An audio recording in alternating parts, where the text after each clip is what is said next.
Olha só, golpes financeiros têm feito cada vez mais vítimas, principalmente entre os idosos, que muitas vezes acabam enganados por falsas ligações, mensagens ou promessas de benefícios e vantagens. Para ajudar a população a identificar essas armadilhas, saber como se proteger e entender quais caminhos seguir, caso seja vítima de um golpe, o Costa Direito de hoje traz informações, orientações. Quem conversa com a gente agora é o advogado previdenciarista Allen Medeiros. Muito bom dia, Allen. Seja bem-vindo ao nosso Manhã TCM.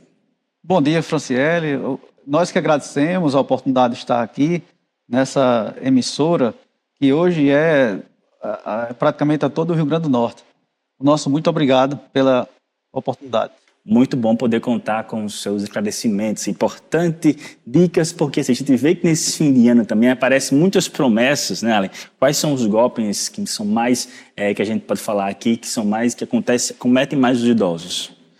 Bem, o golpe do falso advogado, temos também o golpe do boleto falso, né? E tem vários golpes, assim, os mais conhecidos são esses dois, que afetam sobremaneira. Por que nós estamos falando dos idosos? Porque idosos são pessoas mais frágeis. Nós sabemos que tem a questão das aposentadorias, empréstimos. Então, da mesma forma, nesses empréstimos,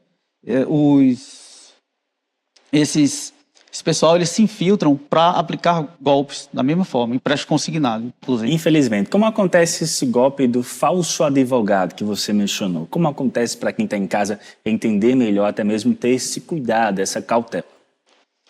Bom, o golpe do falso advogado, ele se dá, em especial, pelo WhatsApp. Então, como hoje o sistema do processo judicial eletrônico, ou PJE, ele é público, então o golpista ele se infiltra no PJE e ele consegue fazer o download, a baixa de todo o processo do cidadão, daquela pessoa idosa, e passa a mensagem informando que ele ganhou a causa, teve êxito na ação. E o interessante, Franciele, é que algumas vezes aquela pessoa já tem finalizado o processo já está arquivado, já tem resolvido. E mesmo assim, infelizmente, cai nesse golpe. E aí ele diz, olha, mas para que o valor seja liberado, nós precisamos de uma quantia em dinheiro, ou através de Pix, por transferência. E aí o idoso, naquela ânsia de receber e ter algum valor, e naquela esperança, né, de que dinheiro sempre cai numa hora boa, infelizmente, ele cai nesse golpe. Junto a isso, existem ainda muitas ligações telefônicas, né, ou mensagem, ou áudio também. Essas ligações telefônicas acontecem como? Pois é, como é que acontecem essas ligações? Existem muitos números ligando para toda e qualquer pessoa. E esses números, sem identificação, por intermédio de inteligência artificial, eles degravam a voz do advogado. Então, por intermédio dessa IA, eles passam a entrar em contato com o idoso, seja por intermédio de áudio, seja por intermédio de mensagem, com fins de aplicar golpes. Além em relação aos cuidados, né? Tanto para o falso advogado, até mesmo por ligação, para quem está em casa já ficar ligado em relação a isso. Quais são os cuidados que devem ser feitos naquele momento da ligação, até mesmo da mensagem? Pronto, primeiramente, quando receber esse tipo de mensagem, desconfie, né? Entrar diretamente com o seu advogado e como é que vem essa mensagem? Essa mensagem vem com a foto, né, do advogado e, no entanto, na maioria das vezes, ela vem com um número diferente. Então, desconfie do número. Você está acostumado a ligar para um número específico do seu advogado e nem sempre o número do golpista é o número do advogado. Então, desconfie do número, ligue para o seu advogado, ele vai lhe prestar uma assessoria nesse sentido, fazendo o quê? A princípio, um boletim de ocorrência. E, Franciele, tem no PJE, no sistema, tem uma questão de acesso de terceiros, sim, onde o colega advogado pode acessar e, se achar alguma pessoa estranha, ele pode, de repente, incluir na investigação policial.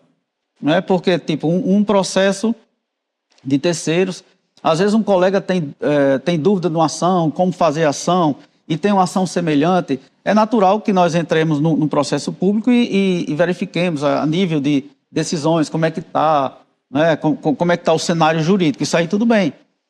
No entanto, tem pessoas estranhas que adentram no processo sem o nosso conhecimento, de repente com fins que não sejam um fim benigno para o cliente, né? Então, deve ter muito cuidado com isso, fazer o boletim de ocorrência, verificar o acesso de terceiro no sistema PJE, não é?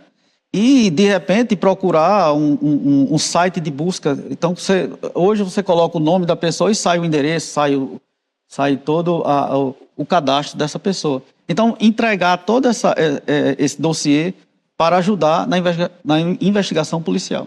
Importante também o apoio familiar, né? Como a família pode ajudar a evitar esses golpes? A gente sabe que alguns idosos moram com filhos, com netos, né? Com irmãs até mesmo.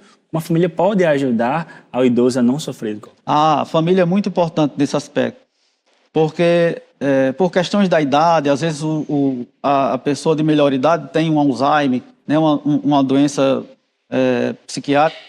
E aí o apoio da família, a defesa da família, nesse ponto é bastante importante. Que aí ele pode até ligar para o advogado e nesse caso, substituí-lo nesses afazeres, uma vez que o idoso, algumas vezes, não pode por vezes, não tem essa consciência.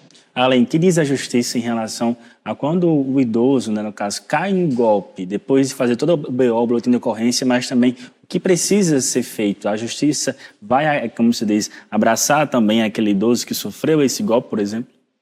Olha, de forma surpreendente, o judiciário é muito dúbio nesse aspecto. Como assim? Muito contraditório.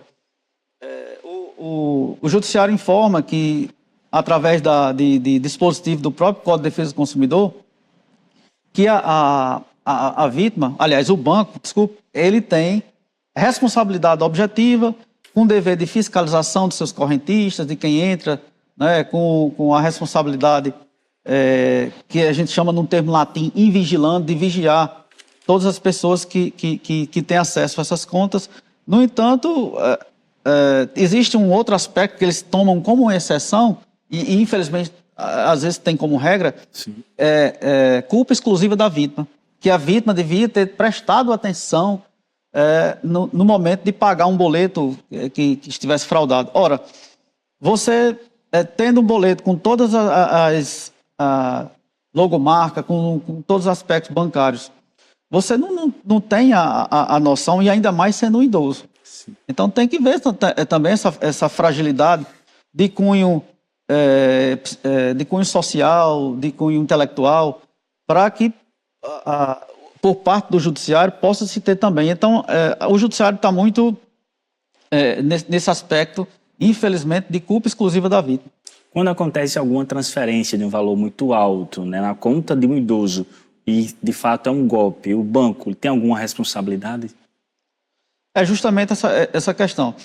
A gente tenta fundamentar, né, que o idoso é uma pessoa hipossuficiente ou, digamos assim, frágil, né? E nesse aspecto, em especial do idoso, o judiciário tem recebido de bom grado, né? Tem julgado procedente algumas ações. Né? E em outro aspecto, quando principalmente pessoas jovens, eles colocam como a culpa exclusiva da vítima. É possível recuperar algum valor que foi perdido em golpes? Olha, tem que ter uma investigação muito aprofundada. No Brasil, a nível de Brasil, tivemos 15 casos que foram solucionados. Né? Salvo engano, na cidade de São Paulo e Curitiba. No entanto, ainda está muito, infelizmente, a inteligência da Polícia Civil ainda deixa muito a desejar nesse aspecto. Certo? Mas o ponto importante nessa situação vai mais da precaução de que da reparação do dano. Então, devemos nos precaver, principalmente, como você bem falou, a família deve orientar o idoso a não receber mensagem, a não receber ligações de desconhecidos, né? E vários outros aspectos que precisa ter um cuidado redobrado. Ale, muito obrigado. É muito bom ter você aqui em nosso Manhã TCM. Para a gente encerrar, né? Vamos reforçar essas dicas que você passou para quem está em casa acompanhando o Manhã TCM, a não cair de fato em nenhum tipo de golpe. Pois é, a questão você deve ter, como nós tínhamos falado, esse tipo de precaução. A princípio, falar quando é uma ação judicial, falar sempre com o seu advogado, dizer se foi ele realmente quem passou esse tipo de mensagem. Quando é um boleto fraudado, falar com a família, com uma pessoa que tenha um discernimento melhor, né? E denunciar, procurar as autoridades, as instituições, para que possa ajudar